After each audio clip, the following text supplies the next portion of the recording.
দর্শক স্বাগত জানাচ্ছি জিএফ টেলিফিল্মস থেকে। আপনারা দেখছেন যে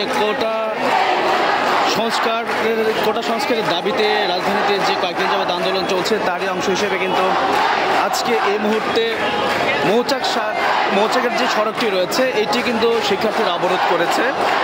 বেশ কিছু সময় হলো এখানে তারা কোটা বন্ধের দাবিতে তারা স্লোগান দিচ্ছে।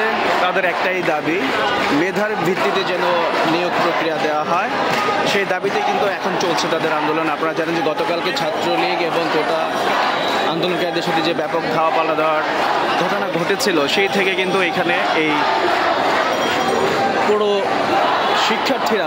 বাংলাদেশের শিক্ষার্থীরা উত্তপ্ত হয়ে উঠেছে। আমরা আপনাকে দেখানোর চেষ্টা করছি মৌচাকের অবস্থাটি। আমরা যদি এদিকে দেখাই, রাস্তায় প্রচণ্ড জ্যাম লেগে গেছে, প্রচুর জ্যাম লেগে গেছে।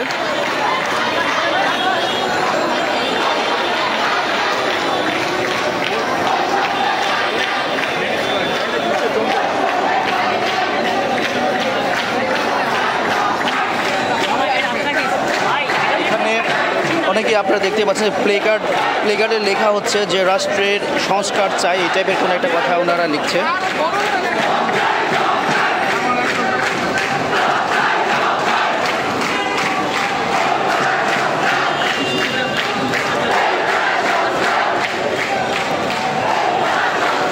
আমরা যদি আরও কিছু দেখে যে এখানে সড়কের যে লাইট ছিল, সিগন্যাল লাইট, সেটিকে এখানে ভেঙে ফেলে দেওয়া হয়েছে। তারপরে এটিকে ভেঙে ফেলে দিয়ে রাস্তা অবরোধ করা হয়েছে।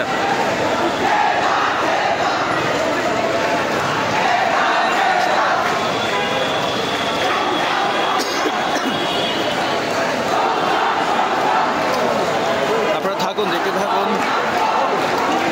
তারা বলছে যে তারা তাদের কোটার দাবিতে, কোটা সংস্কারের দাবিতে, কোটা বাতিলের দাবিতে শান্তিপূর্ণ আন্দোলন তারা করে যাচ্ছে।